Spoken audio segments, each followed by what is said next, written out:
vehicle and asset finance from ABSA. Overcoming finance from ABSA. Going the extra mile to get you financed. Go!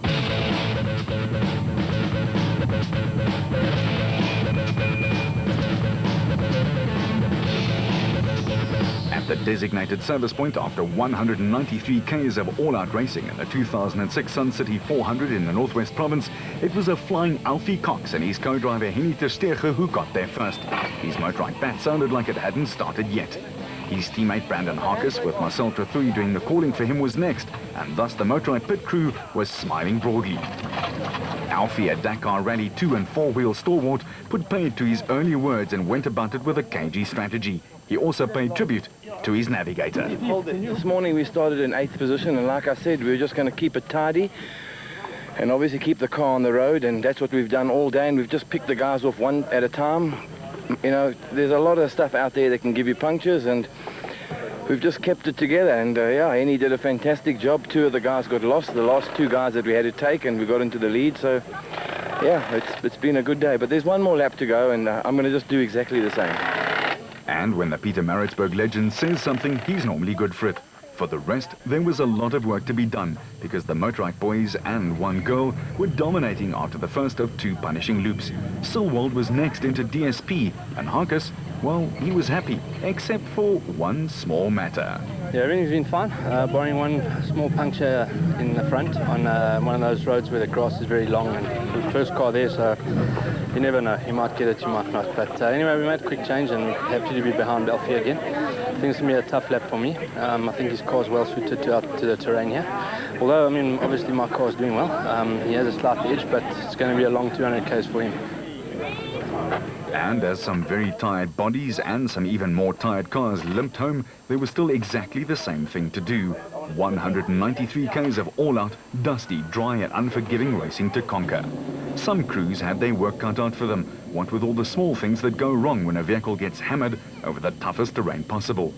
In the Ford camp, there was a quiet air of optimism. Their championship contender was still right in there with a very good shot at it. Yeah, we had 2 punches within 15 Ks of each other right near the start, which was very frustrating. Put us a bit out of our rhythm a little bit, and then you know you wonder if you've had 2 in such a short time, and we only had 1 left. So we've been a bit catfoot on the whole of the first lap. It's quite treacherous. The rocks are quite bad.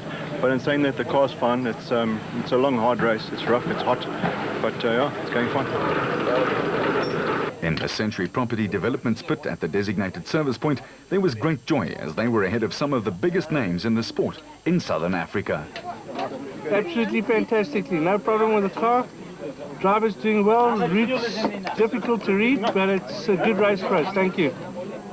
They rocketed up into 6th place from 14th, a brilliant display. And as the Ford pair set off for more of the same, no doubt praying not to get 2 quick fats again, the Toyota camp was, to use the pun, holding on to their horses. Bevan ruled the prologue's result, which left them 20th on the lineup. No, it's been going very well. We had 1 little puncher. I just wish we had started a bit more in the front, then we could be chasing to win, you know. So we're lying second, just like to keep it there, bring it home and get the points.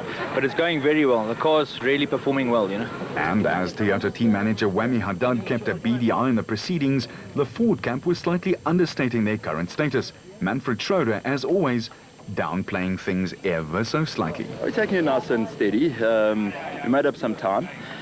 We lost our roof vent, and now the cab is filling up with dust and there's no cool air coming in. So a little bit like a sauna inside, but other than that, no problems at all. So the technical crew were in there, hammer and tongs, or should that be screwdriver and soldering iron? Nonetheless, they got it right, and then it was time to get going for the second lap for Berthold and Houghton. Grobler and Jordan, who had steering trouble and also battled in the prologue with it, were home next. The Navarro was still looking and sounding great, and even though Jordan was still trying to explain to all and sundry, his driver was more than happy. He was doing what he does best, playing catch-up.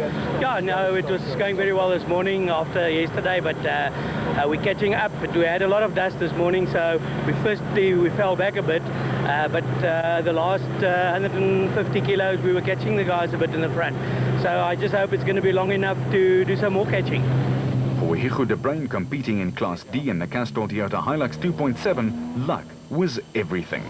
We're very lucky. We're running first in class at the moment.